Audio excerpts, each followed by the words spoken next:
To my channel. So today I wanted to just kind of give you guys an update on our first foster placements. We have 2 foster children and they have been placed with us. They've been with us for about 3 weeks now.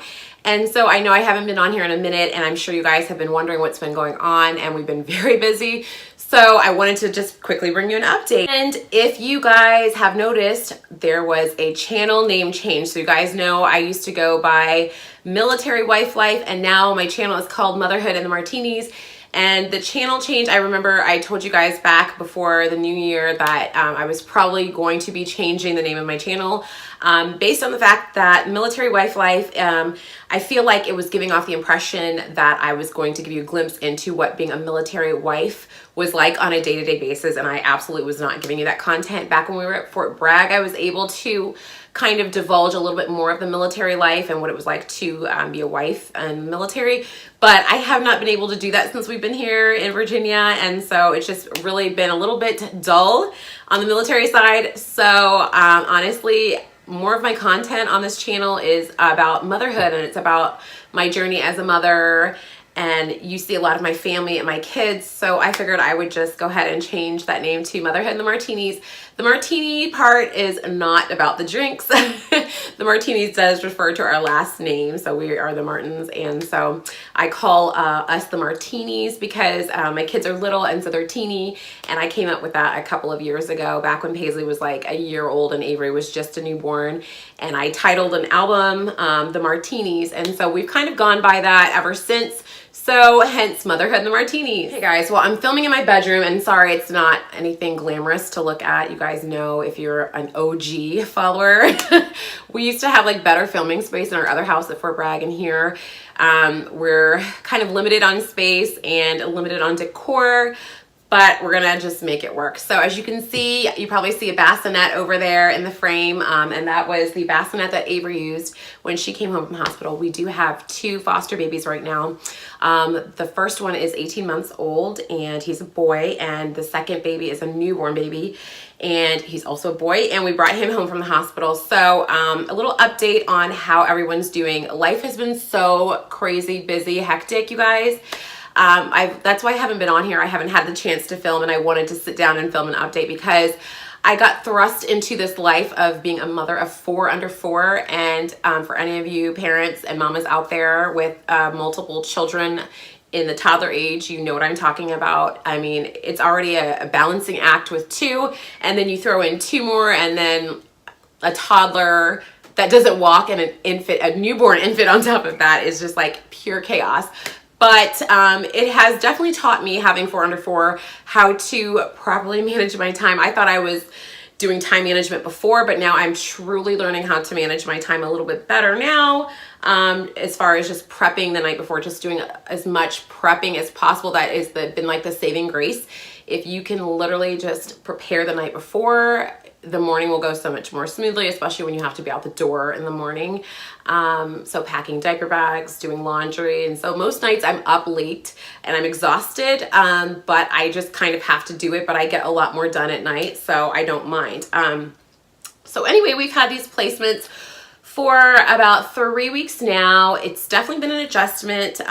Paisley's taking everything in stride. She really loves having the boys here, and she loves the baby the most. I think she really has taken on this motherly act and wanting to hold the baby and kiss the baby. But Avery is a little apprehensive. She just is unsure of either one. I think she's indifferent towards the baby, but the 18-month-old, she definitely has a little bit of her guard up because she does not like to share her toys. She doesn't really, I don't know, I don't want to say she doesn't like him. He just likes to crawl after her real fast, and she just, I guess she's a little scared, a little frightened, not sure what to think by that. So she just doesn't like him crawling after her at a fast pace and taking her toys and grabbing onto her. She just is not down for that. So it's been an adjustment for Avery, but it's been an adjustment for all of us. Will is doing amazing though. He's jumped right in. I honestly am impressed. I was a little bit taken back. I thought I might have to help coax him into doing more and being more involved, but he honestly just jumps right in and takes over. Honestly, sometimes you would think he is the biological father of these children because he loves on them, and so it's amazing. My thoughts are all over the place. I had it together before I sat down to film this, and now I feel like my thoughts are just everywhere. Picked them up. I actually picked them up from a local hospital, and it was honestly a very surreal moment. I think I was just, I probably looked a little bit shocked and dumbfounded. I was just sitting there, eyes wide open, just looking around. Like, I didn't even know my own name. I mean, I had so many people involved. There were doctors, nurses, like 3 different social workers. Everyone's telling me all kinds of information, handing me paperwork. I'm signing paperwork, sending me emails, asking questions, handing me appointment cards and papers. And then they're like, here's your kid. And I'm just like, oh, okay. So it literally was the strangest feeling driving away from the hospital the day I got them. It was just very, it was surreal. It was different. It was just the first experience. And I'm like, wow, this is what it's like. Now, not every time I will pick a child up from the hospital. They sometimes will be brought to me. But it was the first experience, and I got thrust into the world of foster parenting, and I got the real deal experience from the get-go. So that was interesting. But bringing a child home, and I had already prepared friends and family and neighbors, so everyone knew. It wasn't a surprise like we just showed up with extra children. I mean, my neighbors and family and friends have been amazing. They have all been here to lend a helping hand. So watching my kids so I could go to appointments, or the day I picked up the kids, I had a neighbor that watched my kids, because actually Paisley was an ABA, so she watched Avery. So she's been amazing. We've had neighbors bring us meals. Yeah, it's been great. But we've been super busy because one thing I think a lot of people do not expect when you become a foster parent, okay, you expect, yes, I'm going to get this child. You've already done the legwork, the background checks, the fingerprinting, the paperwork. But when you sign that foster parent agreement, you're like, okay, that's it, I take the kid. So in the foster parent agreement, you agree that you will ensure that you will get a child, any child that comes into care, a doctor's appointment for a physical well-being checkup within the first 30 days, and a dental appointment. But when they're super, like really, really tiny, there's a ton of appointments. And when you have more than one, like your head will spin. Like I literally was just at appointments all week last week, and I really wanted to sit down and film, and there was just no time. Honestly, I have wanted to film, but I have had no time to film. So on top of my kids' appointments already that they have, like speech, OT, ABA, like our day-to-day appointments, I had to factor in appointments for this 18-month-old, and then it was the newborn who had tons of appointments because I brought him home from the hospital brand new. So you guys know when a baby's discharged from the hospital, they have a follow-up visit with a pediatrician a couple of days later. And then because he was a preemie, he had an eye appointment to get his eyes checked, and that was a very long appointment. It was like a 2-hour appointment. That was scheduled at the exact same time my girls had speech and OT, and it was hectic, but luckily Will has been amazing. He stepped up to help, and he can, you know, tweak his schedule a little bit some days, and I guess take off work or go in late, whatever he needs to do. So it has literally been busy with appointments. Last week was just, I was shocked at how much I was running around going to appointments. I really honestly did not expect that. And furthermore, we were only supposed to have 1 child, but we did change our home study to be able to accommodate 2 children because there is such an incredible need, you guys. If you're even thinking, considering becoming a foster parent, go for it. There are so many children out there in every state in the system just waiting for a home. A lot of the children are in actual group homes because there are not enough families. I can tell you that my case manager told me last week during our visit that our agency had to turn away 6 cases because there were no families. So there's a need. So if you guys have ever considered it, go for it. I promise you won't regret it. but yeah, appointments. And then my case manager on top of that. So you have a case manager if you're with a private organization, which I am. I don't foster through the state. I foster through a private nonprofit organization. And they're a little bit more involved from what I've heard. They're just a little bit more involved with giving you more information and really just kind of giving you guidance and checking up on you. We have a case manager. She comes out to the house every single week at first to just kind of assess everything. She helps with paperwork, helps with appointments. She actually came to a couple of appointments with me. And so she's been amazing because honestly, my head would be spinning right now if I did not have her. And I have everybody, the support of everyone at my agency that are always, we text each other back and forth, calls, emails. So I really have that support. So I'm so thankful because I've heard stories, especially I think it's fostering through the state that you literally just cannot get a hold of anybody, cannot get a hold of social workers because they have so many cases that they're working on and they honestly probably just don't even have time to return a phone call. So I'm so grateful that I went through an agency rather than the state. But either way, you know, fostering is a great thing. You're doing a huge, huge selfless act of kindness, of love, and of service to these children that don't have homes.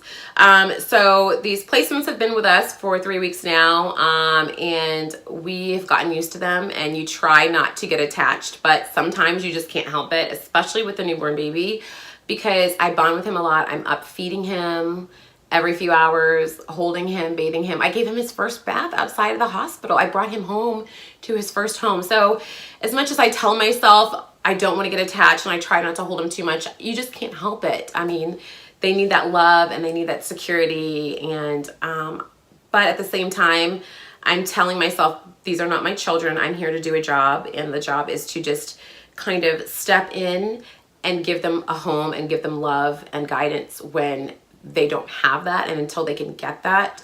And I put myself into the shoes of the family. So if there was a child out there and you were a relative and you're just like, oh my gosh, my niece or my nephew or sister, brother, whoever is in the system, I don't want that. I want them with me. You know, I can imagine they're just out there and you're just like, who's taking care of these babies? You don't know anything and you're missing out on so much. So the goal is always reunification in our organization, and sometimes it doesn't happen, but that is the major goal. There are counselors with our agency that work with the family to regain custody or just to reunite the children with birth parents or with family. So in my case, obviously I can't tell you guys the details, but I can tell you that they have strongly been working towards reunification with family. The parent was unable to care for these children, and that is why they came into care. But there is family that wants to obtain custody of these placements, and which is awesome. I actually met them. They met me at an appointment, and they are a strong family. They come together, and there's quite a few of them. So it's nice to see that they do have a strong family unit, but they are working pretty fast at the goal of reunification. In fact, there's a hearing coming up to determine the boys' placement. So honestly, these boys are going to be very short term with us, which is okay. I didn't know what to expect. Usually your agency or the state will try to let you know ahead of time if this placement is going to be long term or short term. And in my case, because the family is involved and the boys do have weekly visits and a couple of times a week, they are moving towards this reunification. And as a matter of fact, they have a visit this morning. So unfortunately, they're not going to be with us for very long. I'm definitely going to give you guys a day in the life. Of course, I cannot show their faces, cannot give you details in their case. I cannot tell you their names because I am at liberty to protect their privacy. And that's something I would want to do anyway. I mean, I want to protect their privacy. So I'm going to try to give you guys as much information as I possibly can, but within, you know, my limitations. So yeah, but I just wanted to jump on here and just kind of quickly update you guys on what's been going on, because I'm sure you guys have been waiting, you know, what's going on with these placements. I have so many friends, even on social media, on Facebook, on Instagram, that are like, we want to see pictures, and I have to explain to people I can't show you pictures. So I'm going to show you guys as much as I possibly can. So I hope I wasn't rambling, but I just wanted to give you an update on what it was like.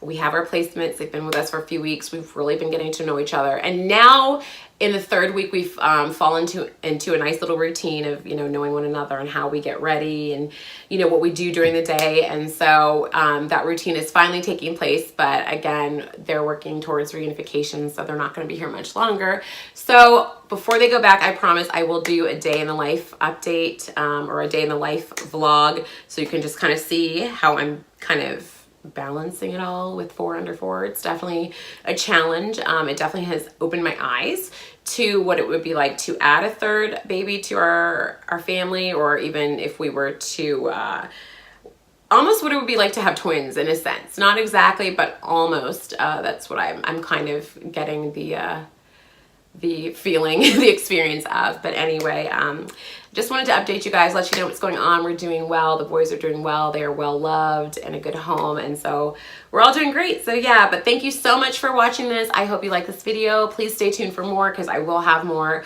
fostering updates on our first placements coming for you guys. Sorry, I've been MIA, but we've just been super busy, and I hope you guys understand that why I have not been uploading the last couple weeks, but I will do my best to upload a couple more videos this week. So stay tuned. But thanks so much again for watching this, and I will see you in the next one. And don't forget to subscribe so you never miss a beat. Bye guys.